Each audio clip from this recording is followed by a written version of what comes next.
High বন্ধুরা, আজ আমরা ধাপে ধাপে একটা সুপার কিউট সূর্যমুখী ফুল আঁকবো। তাই তোমরা তোমাদের কাগজপত্র নিয়ে আসো আর চলো শুরু করি। গ্লিটি আর্ট বাংলা। প্রথমে মাঝখানে একটা বড় গোল আঁকি, এটা ফুলের মুখ। এরপর গোলটির চারপাশে পাপড়ি আঁকি, যেন সূর্যের মতো। জানো কি, সূর্যমুখী সূর্যের দিকে মুখ ঘুরে থাকে, তাই তাদের দেখতে সূর্যের মতো লাগে। পরের ধাপে গোলের ভিতর দুইটা ছোট্ট চোখ আর একটা মিষ্টি মুখ আঁকি।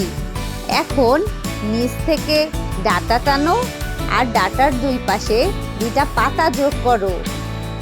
এবার রং করার পালা। প্রথমে চোখের ভেতরটা রাঙাই ঝলমলে কালো রং দিয়ে। চোখের চারপাশে দেই ঝলমলে ধূসর, যাতে চকচকে দেখায়। সূর্যমুখী ফুলের মুখটা রাঙাও ঝলমলে কমলা রং দিয়ে। দেখতে কত সুন্দর আর খুশি মনে হচ্ছে, তাই না?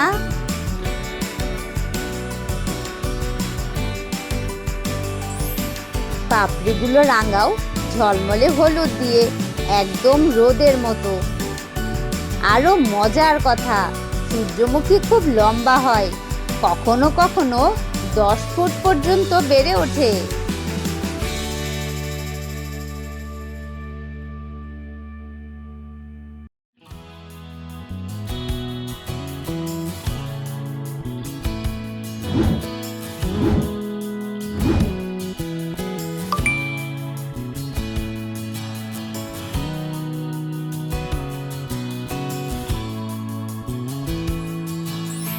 ডাঁটাগুলো রাঙাই ঝলমলে বাদামি রং দিয়ে, আর পাতা রাঙাই ঝলমলে সবুজ দিয়ে। এটা হলো একদম ঝকঝকে হাসি মুখ সূর্যমুখী। ভিডিওটি ভালো লাগলে চ্যানেলটা সাবস্ক্রাইব করো আর শেয়ার করতে ভুলে যেও না। আবার দেখা হবে পরের কোনো ভিডিওতে। ততক্ষণ পর্যন্ত ভালো থাকো, সুস্থ থাকো। বাই বাই বন্ধুরা।